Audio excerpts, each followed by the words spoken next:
Life Audio. Welcome to the Team Us podcast, where we share how grace, commitment, and cooperation can help couples live the everyday moments of marriage together. Hi, everyone. We're Ted and Ashley Slater. Do you and your spouse approach daily tasks or responsibilities differently? Maybe it's how you load the dishwasher, fold laundry, or even where you cut your toenails.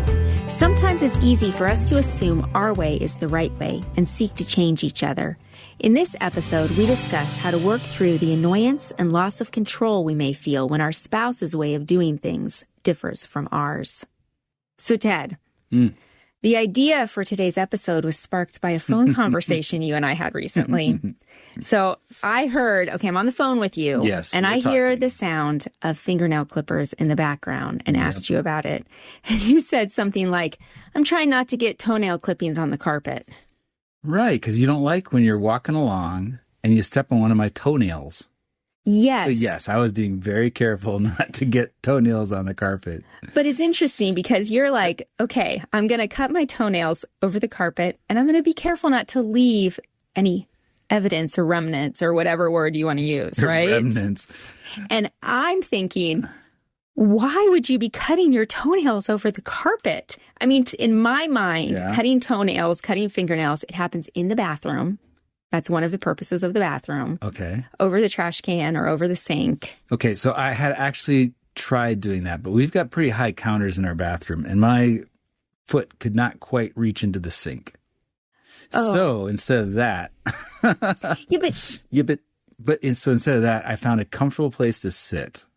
Okay, I can think take care of my feet. I can think of a place in the bathroom to sit and cut your toenails.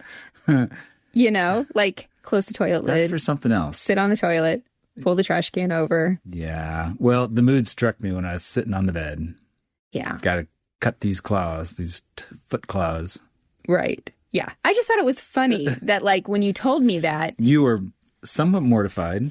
No. Okay. No. Here's the truth. Disappointed. The first time I ever caught you doing that, because we've been married 21 years. 21. I'm pretty sure I was mortified. We are adults. The second time, I was like, still a little bit mortified. By now, I'm like, okay. Rolling the eyes. Kind of. That's my Or just, man. you know, well, at least he's not leaving any on the floor. Yes. Right? But cutting toenails. Sometimes they fly away and I don't find them. Oh, okay. But for the most part, I get the big pieces. This is turning into a really gross conversation, isn't it? But like cutting toenails isn't the only place that we differ. Right. I think we have told Fingernails too.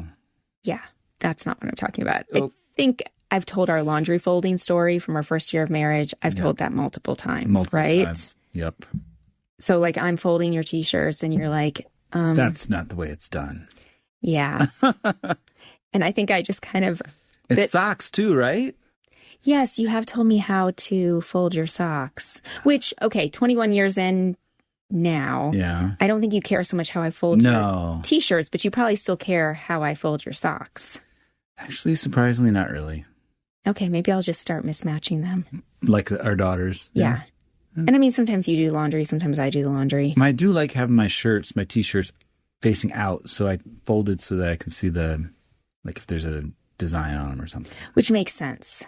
Makes a lot of sense. Yeah, it does make sense. I mean, when you first told me to fold them differently, I wasn't thinking, oh, that makes sense. But I'm a demanding man. Once I could step back and think about it, it totally made sense. Okay. All right. So what's the point of this? Well, after this break, we'll unpack how to respond when you don't like how your spouse tackles a daily task or responsibility like cutting your toenails, folding laundry, loading the dishwasher. So we'll talk about that right after this break.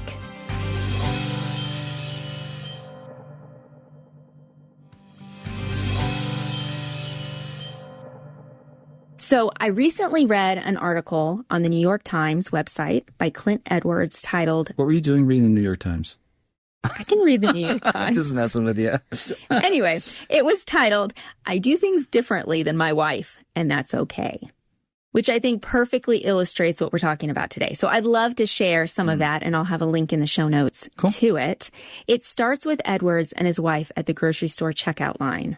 And he writes, and I quote, "The moment I realized we would be bagging our own groceries, I knew it wasn't going to go well. Oh, no.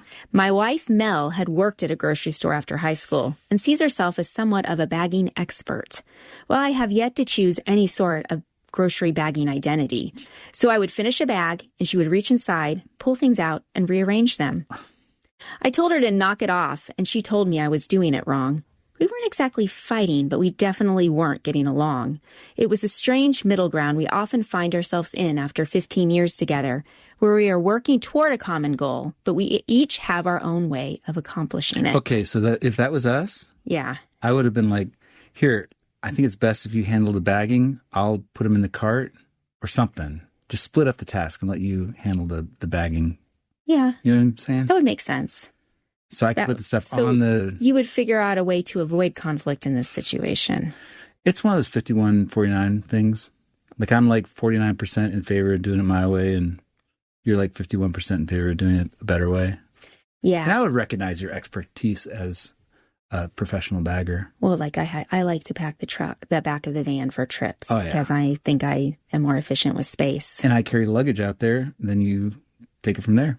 Right. Yeah. But I think this story really illustrates a lot of maybe battles we pick in marriage Sure. and Common. annoyances Very common. that we feel with each other. Like he was being helpful by Right. bagging Absolutely. the groceries, but she was hung up on how he was bagging it. Right. You don't put underarm deodorant with the apples. Yeah. I mean, probably not. So I think that as couples... Or the rotisserie chicken with the frozen peas. Yeah, that's not a good idea. They won't be frozen by the time you get home. So I think as couples, a lot of us can fall into this, whether it's where we clip our toenails, like we were talking about, or, or how we bag groceries, or the most popular example of all, which is how we load the dishwasher. We have the same goal, as Edwards talks about, but different ways of accomplishing Clean it. dishes. Yeah, exactly. Clean dishes. But maybe we put them in the dishwasher differently. And it's those different ways that can sometimes cause us to feel annoyed and out of control. That is funny. Do you think this is a common thing with couples? It's a dishwasher thing? I think so. Because I'm like, if you put that cutting board there, it's going to prevent the water from splashing on the silverware. And the silverware consequently won't get cleaned. See, you and I have different approaches. Or let's put the tines facing up so that they can get cleaner easier. Yeah, we not only have different approaches maybe to loading sections of the dishwasher, we have different approaches to what we do when we don't like how someone else loads it. You will tell me. And if I don't particularly like how one of the girls puts something in, occasionally I might mention, if you do this, you'll fit more in. Yeah. But most of the time I just move it how I want it.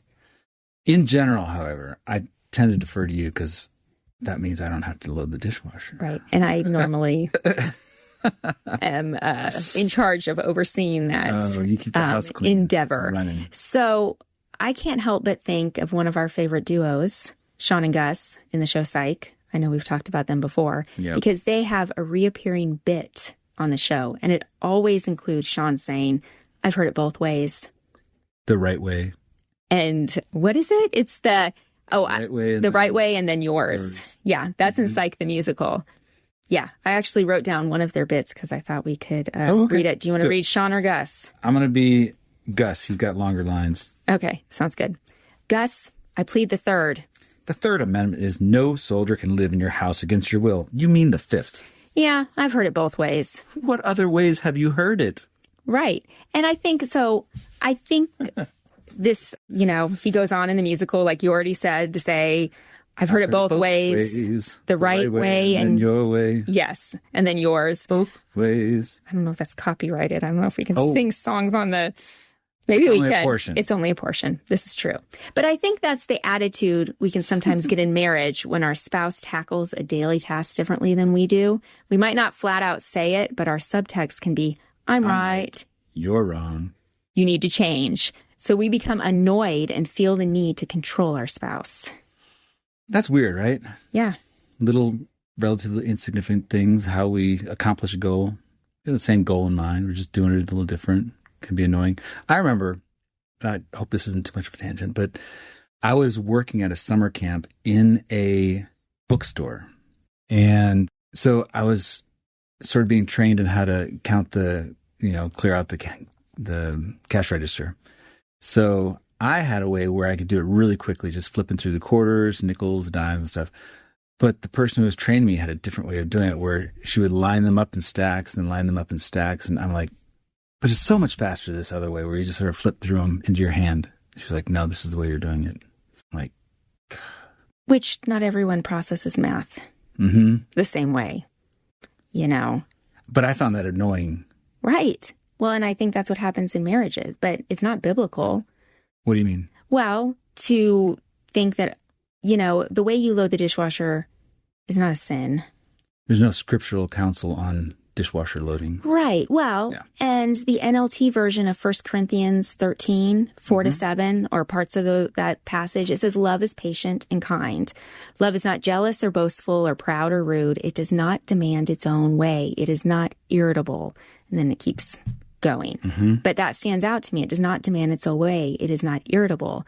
But if, you know, you're cutting your toenails and you're cleaning up after yourself so no one's getting injured walking through the room, then why should I demand my own way of you must cut them in the bathroom? Yeah, that's and good. why am I irritated?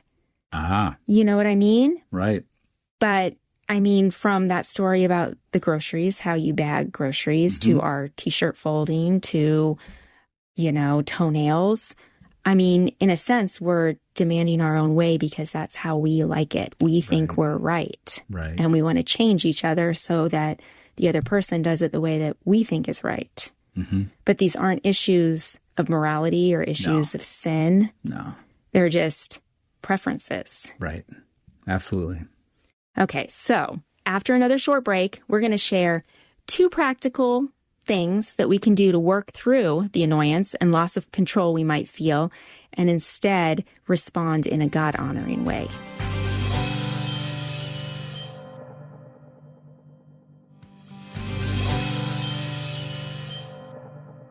Okay, Yes. so how can you work through the annoyance and loss of control you feel and do that in a God-honoring way? I think there are 2 things that we can work towards the next time we're feeling like annoyance or wanting to say, you're doing it the wrong way, do it this way.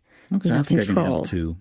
two tips. You can handle 2? Okay. let's They're do probably ones we both need to work on. All right. All right. 1, let go of our need to control. Everything. Right. Uh-huh. So here's the thing. Okay. I think as spouses, we might not always realize that we're being controlling. Like, I read an article over at Focus on the Family titled The Benefits of Losing Control in Your Marriage. And the author, The benefits. Yeah, the benefits. Oh, that's a good title. I mean, I've written a article about living an out of control life. Talk about it in Braving Sorrow. But yes, so Kimberly Wagner, she explains that when it came to her husband, Leroy, here's what she said.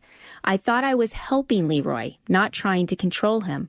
I really believed I was doing a good deed when I pressured him to do things my way, when I insisted on a different approach to parenting, and when I told him how to drive. Oh. Yeah. And then she goes on to say, when husbands or wives attempt to control their spouse, they are placing themselves in the position of God, squelching freedom and creativity, and sending the message that their husband or wife can do nothing right. Rather than serving as a partner in life, they become their spouse's parent, boss, instructor, or worse. And that's degrading, humiliating. Nobody likes being micromanaged. No. You know, if there's a task, we can sort of maybe be on the same page as far as getting to the goal. But, you know, if you have a different way of getting there from me, and I tell you, no, you got to do it this way, that's micromanaging. And that's Right. And I mean, sometimes it's helpful if it's like a task, like using that new, what did we get? The gimbal? right. The iPhone? It's like a Steadicam type thing. If I knew how to do that, I might walk you through the steps on how to use it, and do it right. But I don't, so. Well, and I think about, you know, yes, there's a sense of accountability to each other in marriage, but I mean, there are wives who tell their husbands what they can and cannot eat or what they can and cannot watch on television. I don't do either of those things with you because I'm not your Holy Spirit. I would like you to make healthy choices in both what you eat and what you take in as far as media, but I mean, I'm not your parent. You sometimes tell me not to bite my fingernails. I've kind of given up on that. It's a bad habit. Yeah, it's a bad habit. If you're thinking about taking it up, don't start Okay. So how can we tell if we are trying to control our spouse? Since sometimes, like I said, sometimes we may not realize that's what we're doing. We think we're helping. Well, here are a few questions that Kimberly and her husband, Leroy, say we can ask ourselves. 1, if things don't go as I'd planned, do I get stressed and respond in hurtful ways? 2, do I function as though I believe my way of functioning is superior to that of my spouse? 3, do I find it extremely difficult to defer to my spouse? And 4, does my spouse feel safe providing an alternate idea or plan? And this article, which I'll have a link to in the show notes, includes a few more questions that we can ask. So how would you find out the answer to that 4th question? Does my spouse feel safe providing an alternate idea or plan? Well, I mean, you could ask your spouse, I guess, but will they be honest? Or maybe you think, okay, let me think back to this instance and this one. When was the last time my spouse offered? Yeah. How about if we try it this way? Right. If they never say that, then maybe they don't feel safe, Yeah. Suggesting a different way of doing something. Yeah. Yeah. No, that's good. That's interesting. How do you evaluate that? That's a good question. Thank you. Well, I know that letting go of control is easier said than done. It takes dying to ourselves and trusting God with our spouse and our marriage. We might even have to memorize scripture verses to remind ourselves of when we desire to control each other and how each other does things. Like Philippians 2 is great because Paul reminds us of how Jesus humbled himself and encourages us to do nothing from selfish ambition or conceit. Yeah. Okay, so number 2, stop and thank God for our spouse, because it's hard to be annoyed when we're grateful, right? Absolutely, yeah. Thankfulness is a treatment for all kinds of issues. Yeah, so maybe we thank God when our spouse is helpful enough to do the dishes, even if they load the dishwasher completely differently than we would. That's good. Or maybe they cook dinner and they make a ton of dirty dishes. I've been guilty of that. And we're grateful that they cook dinner. There you go. Or that our spouse folds laundry rather than leaving it to wrinkle. At least even if they fold it differently. And if it really bothers us, you can always refold it. I don't love the way you fold my pants. Yeah. I fold your pants that way because I know you like it. But sometimes I'll just refold it. Okay. All right. Or maybe I remember you didn't, when the kids were younger and we put them to bed every night. Now we just say goodnight because they're older. You didn't do it exactly the way I would do it. So you don't like the way I fold your pants? Is it because you're still wearing them when I'm trying to fold them? No, we'll go into details later. Later. Yeah, you fold them with the zipper out in half. I like to fold them with the zipper in half. I get it. You can do it wrong, but that's your prerogative. All right. Well, to go back to that New York Times online article that I mentioned at the beginning, yes. I really like this that the author Clint Edwards also had to say. He wrote, "The fact is, I'm never going to do things the way my wife does them, nor is she going to do things the way I do them. This doesn't mean either of us is wrong. We are going to care for the children differently, fold the laundry differently, and bag groceries differently because we're different people. Trying to force your spouse to do things the way you do them makes life harder when marriage and family are already hard enough." So I like that because we're going to face challenges and difficulties and battles that are worth picking in marriage. So let's not make a battle over the places where our spouse is actually being helpful. Yeah. Otherwise, you're just going to be bickering all the time, 24/7, because, we are different people. If you do something different from the way I would do it and I point it out, well, I'm going to be belly aching all day. Yeah. True. So I affirm you're being different. You are different. Thank you.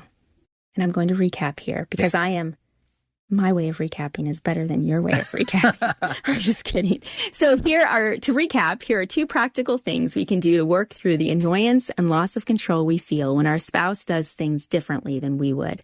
1, let go of our need to control. 2, stop and thank God for our spouse and their helpfulness. So after this break, we'll be back with this week's Us Time Challenge.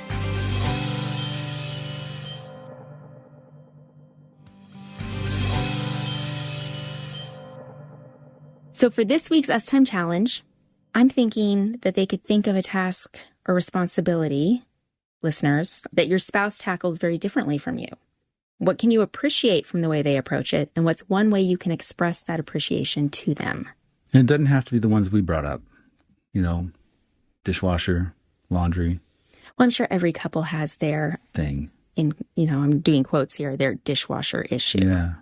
Do you have if some of our listeners have some ideas or thoughts about this, you have a place for them to share them with us? They can go to Facebook do you tag or something, or they could tag me or go to Facebook and Instagram, and we usually post about episodes. They could talk about it in the comments. Yeah, I'd be interested in hearing. Yeah, that's good. It'd be interesting to hear what their dishwasher issue is. Right. Okay, well, you can find contact information in the show notes or at ashleyslater.com. So thanks for joining us on the Team Us podcast. If you enjoyed this episode, please subscribe to the podcast, and we'd love to have you leave a review over at Apple Podcasts. Reviews help more people discover these practical tips on staying a Team Us. So we're looking forward to next time as we keep talking about how grace, commitment, and cooperation can help couples live the everyday moments of marriage together. Team Us with Ted and Ashley Slater is a production of Life Audio and Salem Media. If you liked what you heard today, please take a second to rate and review the podcast in your favorite podcast app so that more listeners like you can find the show. For more faith-filled, inspirational podcasts, visit us at lifeaudio.com.